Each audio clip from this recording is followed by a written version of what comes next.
সদস্যরা সুচিন্তিত মতামত দিয়ে মাহমুদ কলি, নিপুণ আক্তার পরিষদকে সকলকে জয়যুক্ত করবে। আসল চমকটা তো আমরা পেয়েছি আমাদের প্রেসিডেন্ট মাহমুদ কলিকে, আমাদের হিরো। উনি কিন্তু আমারও হিরো। বাঘ যদি ঘুমিয়ে থাকে ওইটাকে থাবা দিতে ভুলে যায়। দুইবার প্রেসিডেন্ট, দুইবার সাধারণ সম্পাদক, শিল্পী সমিতির এবং কেউ নাই যে মাহমুদ কলিকে চেনে না। ভোটারদের জন্য অনেক সুবিধা রাখা হয়েছে, ঠান্ডা পানি রাখা হয়েছে, পানি রাখা হয়েছে, চা রাখা হয়েছে। কোথাও কোনো এখন পর্যন্ত আমরা কোনো শঙ্কা বা আশঙ্কা কোনো কিছু আমরা দেখতে পাইনি। এখন আমরা শুধু সিনেমা করছি, নির্ধারণ সব হয়ে গেছে। আমরা ইনশাল্লাহ আমরা আশাবাদী। বাকি সবকিছু ডিপেন্ড করে ভোটারদের উপর। আসলে তারা আসলে দিন শেষে কাকে ভোট দেবেন তারাই আসলে রেজাল্টটা দিবে। আসলে সকল ভোটাররা, চলচ্চিত্র শিল্পীর সব সদস্যরা সুচিন্তিত মতামত দিয়ে মাহমুদ কলি, নিপুণ আক্তার পরিষদকে সকলকে জয়যুক্ত করবে। ভালো লাগছে, দুটো প্যানেল আছে, দিন শেষে সব আমরা এক। তবে একটা জিনিস ভালো লাগছে যে বাইরের কোনো লোক আসতে পারছে না, আমাদের চলচ্চিত্র পরিবারের লোকজন আসছে এবং সাংবাদিক ভাইরা বোনরা যারা আছেন তারা যারা কার্ড নিয়েছেন, ইনশাল্লাহ আমার চলচ্চিত্র পরিবারের লোকজন আসবে, আমাদের আনন্দ বেড়ে যাবে। আইন শৃঙ্খলা বাহিনীর মধ্যে আমাদের কোনো হাত নাই, নির্বাচন কমিশনেরও কোনো হাত নাই।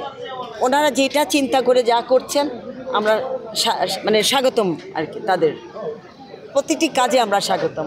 ভোটার আমরা আশা করছি, কারণ ঈদের পর অনেকে বাড়ি থেকে আসে নাই, আমরা জানি না কি হবে, কারা আছে ঢাকায়, কারা নিজের বাড়িতে আছে, এটা বলতে পারছি না। তবে আশা রাখছি নামাজের পরে, এখন কিছু করার নাই, যারাই আছে যতটুকু, আমরা 570টা সম্মানিত ভোটার, তার মধ্যে যা আসে আমরা অসুবিধা নেই। আসল চমকটা তো আমরা পেয়েছি আমাদের প্রেসিডেন্ট মাহমুদ কলিকে, আমাদের হিরো, জনপ্রিয় হিরো। উনি কিন্তু আমারও হিরো। তো এর আগের বার আমাদের ইলিয়াস কাঞ্চন ছিল, সেও আমার হিরো। হ্যাঁ, আমরা একসাথে ন্যাশনাল অ্যাওয়ার্ড, বাদশাহ পুরস্কার একসাথে পেয়েছি এবং অসংখ্য হিট ছবির নায়ক ইলিয়াস কাঞ্চন গতবার ছিলেন। এইবার মাহমুদ কলি, সেও জনপ্রিয় হিরো, আমার হিরো। ওর সাথে আমার প্রায় 12টা ছবি। তো দুইবারই আমার হিরোরাই আছে। বাঘ যদি ঘুমিয়ে থাকে ওইটাকে থাবা দিতে ভুলে যায়। দুইবার প্রেসিডেন্ট, দুইবার সাধারণ সম্পাদক, শিল্পী সমিতির এবং কেউ নাই যে মাহমুদ কলিকে চেনে না। অতএব মাহমুদ কলি একজন শিক্ষিত লোক, যেটা নাকি আমাদের শিল্পী সমিতিতে প্রয়োজন।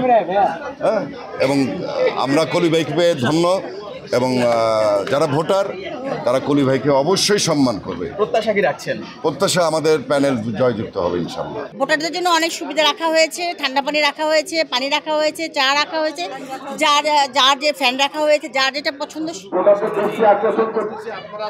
আমি তো আমার পুরো প্যানেলকে নিয়ে আশাবাদী যে আমাদের ফুল প্যানেল আসবে এবং আমরা আগামী 2 বছর একচেটিয়া কাজ করে যাব। পয়লা বৈশাখ গেল, এখন ঈদের ছুটি কিন্তু আজকে পর্যন্ত অনেকে গ্রামের বাড়ি থেকে আছে, অনেকে আসেনি। তো সেই তুলনায় আজকের ভোটারদের সংখ্যা এই সময় উপস্থিতি একটু কম মনে হচ্ছে। আমরা আশা করছি যে সময় বাড়ার সাথে সাথে ভোটারদের উপস্থিতি ভালো হবে। আর এমনিতে পরিস্থিতি ভালো, স্বাভাবিক। কোথাও কোনো এখন পর্যন্ত আমরা কোনো শঙ্কা বা আশঙ্কা কোনো কিছু আমরা দেখতে পাইনি। আল্লাহর উপরে আসলে কোনো কিছু নেই, এখন আমরা শুধু সিনেমা করছি, নির্ধারণ সব হয়ে গেছে, আগেই আল্লাহর লিখে রেখেছেন। আপনারা সবাই দোয়া করবেন যারা আমরা পাশ করব তারা যেন সুন্দরভাবে পরবর্তী 2টা বছর কাজ করতে পারি। আর যারা আমরা জয়ী হব না তারাও আশাবাদী থাকবো, তারাও কাজ করব। শিল্পীদের কল্যাণে কাজ করতে কোনো চেয়ার লাগে না। কালকে আমাদের ঈদ পুনর্মিলনী অনুষ্ঠান ছিল, তো এরপরে আমার সাথে কারো তেমন কোনো যোগাযোগ হয়নি। আমরা সব শিল্পীদের সাথে আনন্দ উৎসব পালন করেছি। তো এই ব্যাপারে আমরা পরবর্তীতে আপনারা জানতে পারবেন। সব দ্বিধাদ্বন্দ্ব ভুলে চলেন আমরা একটা সুন্দর নির্বাচন উপহার দিই। আমি প্রতিশ্রুতি দিতে চাই না, আমি নির্বাচন করছি সুষ্ঠুভাবে, সুন্দরভাবে। এটাই মানে আমি করলে, জিতলে এটা করবো ওটা করবো, এই প্রতিশ্রুতি আসলে আমি দেই না। কারণ শিল্পী সমিতির নির্বাচন এটা আসলে একটা শিল্পীদের একটা জাস্ট স্বার্থের জন্য, এটা কোনো জাতীয় নির্বাচন না যে আমি আমি ব্রিজ করে দিব, আমি কালভার্ট করে দিব, এটা হয় না আসলে। সবার সাথে সৌহার্দ্যপূর্ণ সম্পর্ক, সবাই যেন ঝামেলা না হয়, শিল্পীদের আমরা যেন সবাই একসাথে কাজ করতে পারি, এইগুলোই আসলে প্রতিশ্রুতি। কারো যেন আমাদের দ্বারা যেন কষ্ট না পায়, আমাদেরকে নিয়ে যেন গর্ব করতে পারে, এগুলোই আসলে আমার প্রতিশ্রুতি। এখন পর্যন্ত না, এখন পর্যন্ত সেরকম লক্ষ্য করছি না। আর সন্ধ্যা পর্যন্ত ভোট হবে, তো যত সময় যাবে তত আরো বেশি বুঝতে পারবো কি হচ্ছে। এবার তো হচ্ছে না, আলহামদুলিল্লাহ। না, এবার হচ্ছে না, এবার সব সুন্দরভাবে হচ্ছে। এবার আইন শৃঙ্খলা সবকিছু মিলে অনেক কড়াকড়ি হচ্ছে। আই থিঙ্ক যে এবার কোনো ঝামেলা হবে না, কারণ গতবারের নির্বাচন থেকে অনেক কিছু শেখার ছিল, যে ভুল ত্রুটিগুলো এগুলো আমরা এখন শুধরে এখন এবার ভালো কিছুই হবে ইনশাআল্লাহ।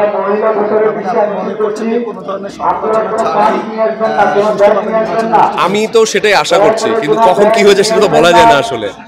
সো আশা করছি ভালো কিছু হবে ইনশাআল্লাহ। আমরা আশাবাদী। বাকি সব কিছু ডিপেন্ড করে ভোটারদের উপর আসলে। তারা আসলে দিন শেষে কাকে ভোট দেবেন, তারাই আসলে রেজাল্টটা দিবে আসলে। হ্যাঁ, সো আমার মনে করাটা ইম্পর্টেন্ট না।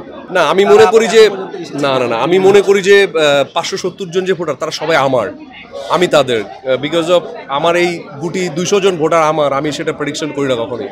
570 জনই আমাদের ভোটার, আমরা ভাই। হ্যাঁ, সো তারা যাকে ভোট দিবে তারাই জিতবে, এটা হচ্ছে আমার। নির্বাচনে যদি আপনারা জয়লাভ যদি নাও করেন, সেক্ষেত্রে আপনারা ভোটারদের পাশে, শিল্পীদের পাশে কি আমি জয়ী হই বা পরাজয় হই, আমি যেভাবে সবসময় চলাফেরা করি আমি এভাবেই চলবো। এভাবেই আমি যখন কারোর সাথে দেখাবো সেই সম্মানটা দিব, সেই শ্রদ্ধাটা দিব। That's it. সবসময় একই রকম আছি আমি।